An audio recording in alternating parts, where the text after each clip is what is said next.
미부가 세계 최대 가전 IT 박람회인 CES에 갔을 때입니다.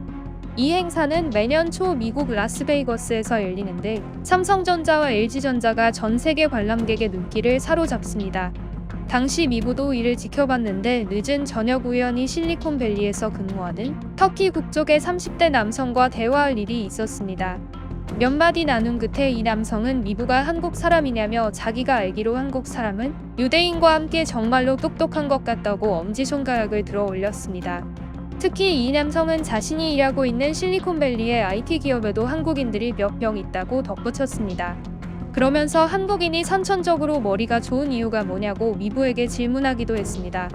한국인이 머리가 좋다는 말에 같은 한국인으로서 미부도 기분 좋았던 것은 사실입니다.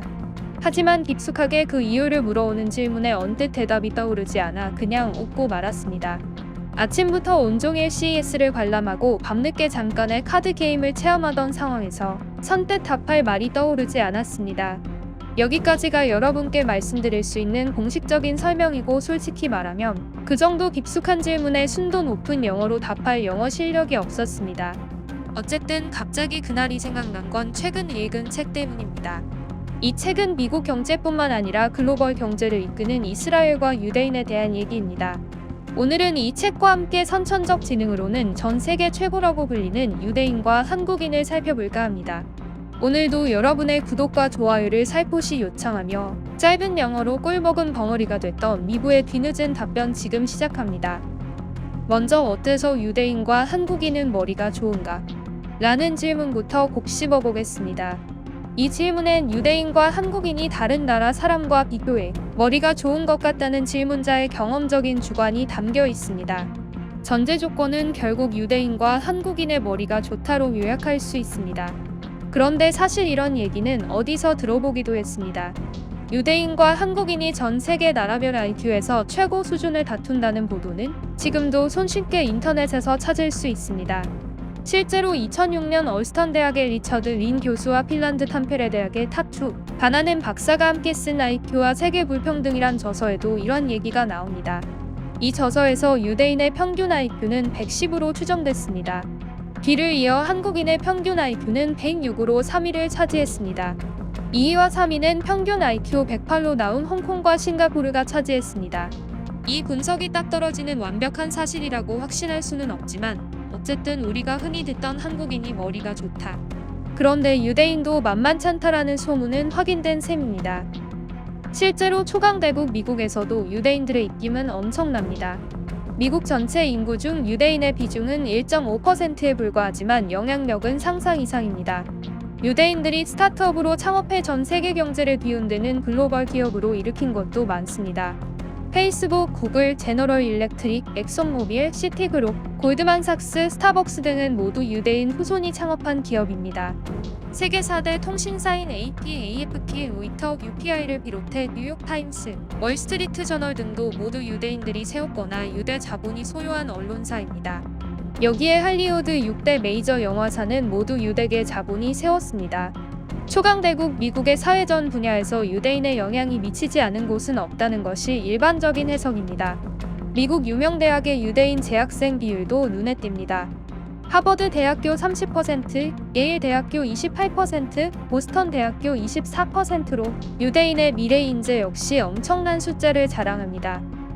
덧붙여 세계 최고의 천재 물리학자 아인슈타인, 심리학의 천재 프로이드, 수화마비 백신을 발명한 의학의 천재 조나스 삽, DNA를 발견한 천재 아더 코른베르그, DNA 합성에 성공한 천재 솔로몬 슈피겔도 유대인입니다. 세계 최초의 노벨 물리학상을 받은 아브라함 마이클슨도 유대인입니다. 세계적인 영화 감독 스필버그도 유대인이며 미술의 천재 샤겔도 유대인입니다. 전 세계 인구 0.2%에 불과한 유대인들이지만 역대 노벨상 수상자 중 유대인 비율은 25%나 됩니다. 아예 노벨 평화상과 문학상을 제외한 과학과 학문 분야 노벨상만 따지면 30%가 넘습니다. 이쯤 되면 유대인의 선천적 지능이 높다는 여러 추정과 함께 그들이 이런 선물을 어떻게 키워 사회 각 분야에서 두각을 나타냈는지 궁금하지 않을 수 없습니다. 바로 그 부분을 비교적 손쉽게 설명한 책이 미부가 접한 후츠파라는 책입니다. 후츠파는 이스라엘에서 태어나 세계적인 기업 경영인으로 성장한 인발 아리엘리가 쓴 책입니다. 여기서 말하는 후츠파는 이런저런 사정을 고려하지 않고 목표를 향해 똑바로 나아가며 그 과정에서 창의성을 극도로 발휘하는 것을 뜻한다고 합니다. 특히 상급자와 하급자가 가장 좋은 답을 찾기 위해 자유롭게 토론하며 때로는 무례하다라는 평가까지 무릅쓸 정도로 첨예하게 논쟁하는 과정을 중시합니다. 저자는 이런 후츠파 정신이 2,000명당 1개 꼴의 스타트업이 있는 이스라엘의 특성을 보여주며 이를 통해 세계경제포럼 혁신국가 138개국 중 이스라엘이 3위를 차지하고 있는 바탕이라고 설명합니다. 세계적인 투자자 워렌 버핏은 석유를 찾아 중동으로 간다면 이스라엘은 들를 필요가 없다. 하지만 인재를 찾아 중동으로 간다면 이스라엘 외에는 들를 필요가 없다. 이스라엘은 에너지가 없는 대신 그를 상쇄할 많은 인재를 지녔다라고 말하기도 했습니다. 그렇다면 무엇이 선천적인 유대인의 지능을 후천적으로 폭발할 수 있도록 키워주는 것일까? 이 질문이 나옵니다. 책 내용을 전부 열거할 순 없지만 가장 눈에 띄는 대목은 이스라엘의 쓰레기장 놀이터입니다. 이스라엘은 낡은 가구, 농기계, 사다리, 침대, 타이어, 드럼통, 오븐, 선풍기, 찻잔, 식기, 천, 소쿠리, 깡통, 빨대 등 온갖 잡동사니가 가득한 놀이터 문화가 있다고 합니다. 그 안에서 아이들은 어른들의 어떤 간섭도 없이 자신들 스스로 규칙을 만들어 놉니다.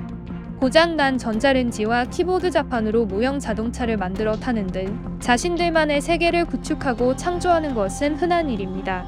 어른 입장에선 상상할 수도 없는 창의성이 말랑말랑한 아이들의 두뇌에서 발휘되어 전혀 새로운 세상을 창조하는 겁니다. 게다가 이스라엘의 교육과정이나 한국과 비슷한 의무 복무 제도도 책에선 소개하는데 간략하게 말하면 개인의 의견과 창의성을 최대한 발휘할 수 있는 것에 초점이 맞춰져 있습니다. 심지어 딱딱할 수밖에 없는 군대 역시 이스라엘의 문화는 한국과 다른 면이 많습니다. 그렇기 때문에 이스라엘 인재는 다양한 분야에서 담대하게 자신의 재능을 발휘하며 총체적인 사고방식과 방법론을 유연하게 활용할 줄 아는 폴리메스형 인재가 많다는 것이 책의 주된 결론입니다. 이 정도만 언급하더라도 한국의 공교육을 다시 돌아보게 되는 데는 무리가 없다고 생각합니다. 지금 한국의 교육이 선천적 지능과 잠재력을 얼마나 폭발할 수 있느냐는 것에 초점이 맞춰져 있는지 책을 볼수록 돌아보게 됩니다.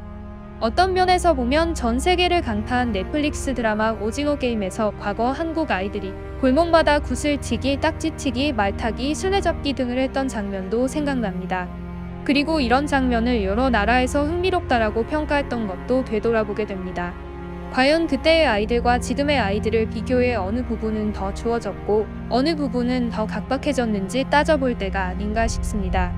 골목은 사라졌고 놀이터는 정갈해졌으며 학원과 사교육은 사그라들지 않고 있습니다.